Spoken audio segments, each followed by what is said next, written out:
Dito ako sa kusina. As usual, kakabalik lang namin. Lumabas kami nila Johan, Deepak, at mag-panic buying sana ako. Pero ngayon, yung mga shops bukas na dito sa amin. Ano guys, parang ano na ngayon dito sa Nepal is people's power talaga. No? Tinatry din naman ng mga police i-control, pero hindi talaga guys kaya. And lahat ata ng mga police stations, pinagsusunog nila. And yung naghahawak ngayon guys is mga army na. So which is mabuti dahil pag army na talaga iba na. And pati yung airport, gusto nilang sirain. And ngayon, yung airport is walang may makakapasok and walang flight, locals, and international. Tahimik na sa lugar namin. And alam nyo, nakakatrauma lang yung nangyayari na ganito dahil si Johan, natatakot talaga siya. Sabi niya sa akin kagabi, "Mama, I'm very afraid, Mama." Sabi ko, "Huwag kang matakot." Sabi ko, kasi nandito man tayo sa taas.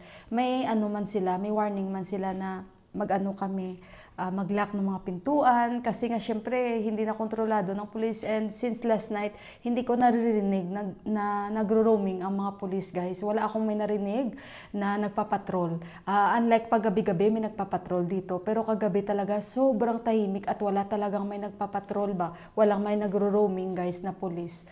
So kaya medyo nakaramdam ako ng takot, pero nag-ano sila guys, nagpo-post sa army guys, sa chief of army. Sisend sila ng notice through social media para maging aware ang mga individual citizens dito guys kung ano ang dapat gawin. Hindi kaya ng mga police guys kontrolin ang crowd, sa totoo lang. Medyo kahapon mga helicopter wala ring tigil dahil nga lalo yung Prime Minister. Tapos yung mga tao nagsusunog talaga sila, goma ang sinusunog nila, kaya kahapon mausok kahit sa area namin. Tingnan nyo guys, mausok na dito sa amin. Amay, mausok na guys. Grabe yung usok. Ilan yan?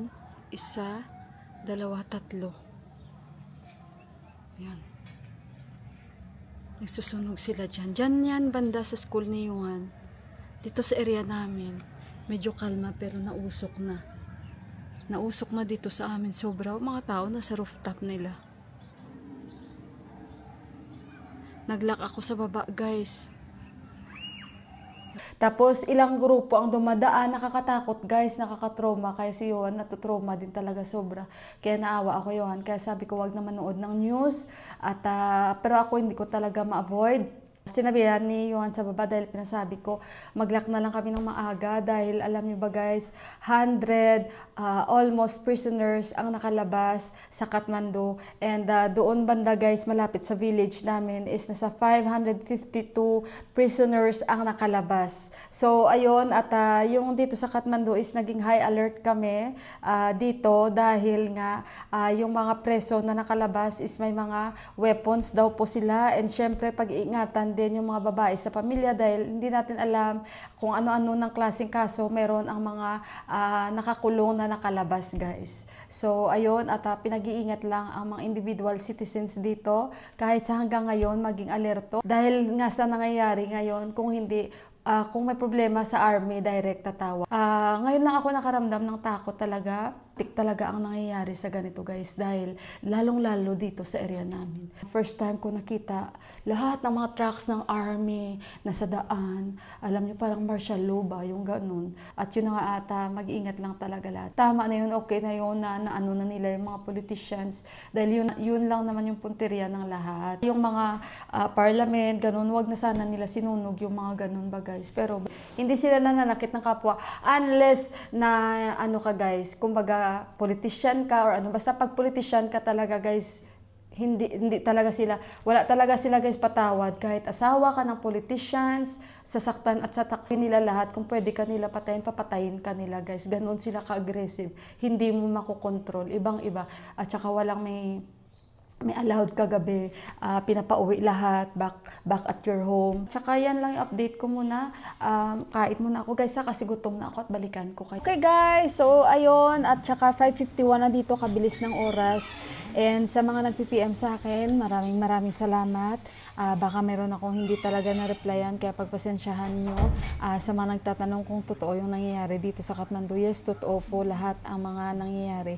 May mga balita lang na medyo hindi totoo yung mga sinasabi nila. At saka, yes, ang mga bahay ng mga politicians na corrupt ay talagang pinagsusunog nila. And mayroong mga politicians na talagang target nila ay na ano po nila, talagang nagka-fisikalan, yung ganon, talagang nasaktan. So, siguro sa galit talaga ng mga citizens and hindi po nila mapigilan. At saka no excuse sa kanila guys, kahit mga family member, wala guys, damay talaga. So, ayun, at saka totoo din yung asawa ng ex-prime minister, kinulong po nila sa kwarto at saka, ayun, sinunog po nila.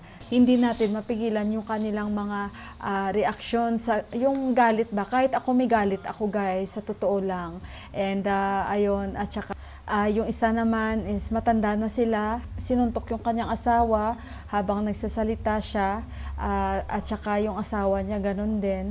Mga high profile na guys ng mga politicians ba. Pero again, hindi natin hawak yung mga isip ng mga citizens dahil nga sa galit din nila. Hindi lang sana pinagsusunog yung mga properties sa bansa nila dahil yun at yun lang naman yung kanilang pwedeng ipagmalaki, and yun lang din yung kayamanan nila sa bansa nila.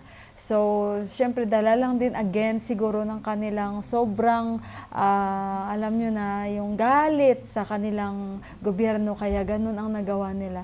But somehow guys, ngayon ay tahimik and kontrolado po ng mga army, at saka kahit paano nabawas-bawasan yung takot namin dahil kami talaga dito yung sa Kathmandu ay kami talaga yung apektado po dito. So, I think sa mga ibang lugar din ng Nepal is meron, sobra din, pero hindi katulad dito kasi dito talaga lahat. At alam nyo guys, kahapon, kung ano-ano na lang may isip ko talaga kasi na-witness ko kasi kahapon, paglabas ko yung lalaki, duguan na siya, hinahabol siya ng mga taga dito sa amin. Pero mabuti na lang guys, napigilan siya ng isang tao, nag-sign siya ba sa mga humahabol, nahayaan siya, muntik pa siya guys madapa. So kaya parang si Johan natakot, hindi kami lumalabas kahapon, dito lang kami sa bahay. At saka kahapon hindi rin ako masyadong makapag-video na kahit saan kasi natatakot. Para ba akong nag-ano guys na hindi ko naisip mag-vlog kahapon, except lang yung pinakita ko sa inyo kasi kahapon parang sabi niya, mama, para tayong nasa zombie apocalypse, yun nga sabi ni Johan.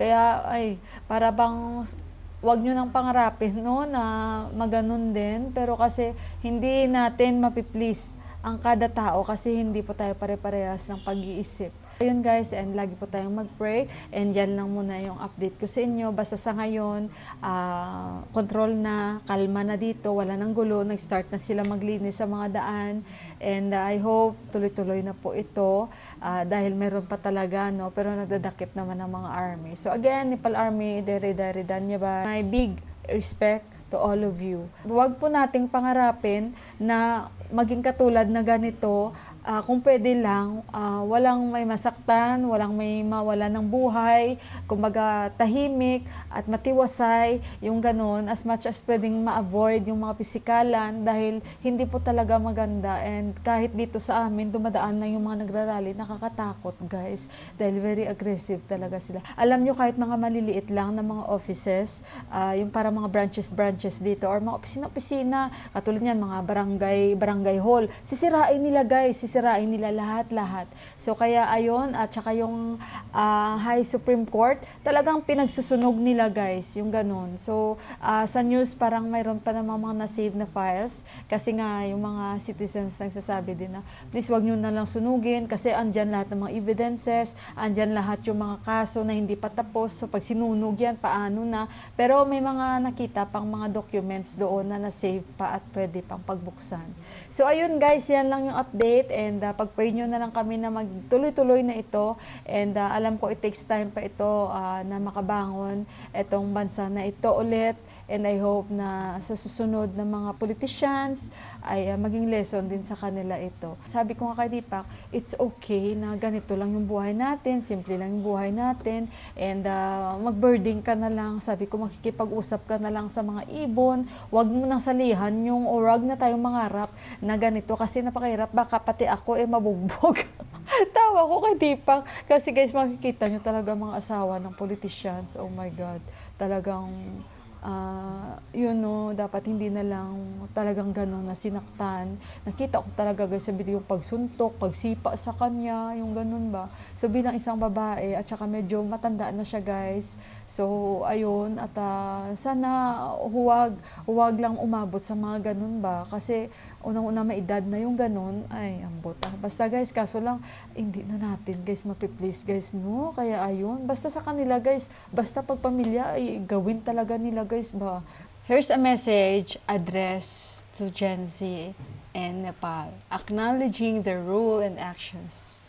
So, ayun, gumawa po ako ng konting notes kasi sobrang appreciate ko rin yung katapangan nila. And eto guys, to the young generation of Nepal, the bold voices of Gen Z, your actions have not gone unnoticed. In time of political uncertainty and growing frustration, you choose to speak up, organize, and demand change. That takes courage, not just to raise your voices, but to challenge systems that seems untouchable for decades. Totoo yun guys. Imagine nyo nang dahil sa kanila in just ilang hours nagawa nila. Whether it was through protests, social media, creative expression, or civil movements, have shown that this generation is awake, informed, and unwilling to accept corruption, abuse of power, or silence. But remember, true change takes more than anger. It takes strategy, unity, and consistency. You are not just the future of Nepal. You are its present. What you do now, it will shape what comes next. Hold your leaders accountable, but also hold yourselves to the same standard. Fight for justice, but fight for smart. Use your energy not only to resist, but to build something better. Stay loud, stay principled, stay hopeful. Nepal needs you not just to protest, but to lead. So ayun lang guys. May God bless Gen Z of Nepal, and we are very proud of you. So ayun, at saka nag-emote ako guys.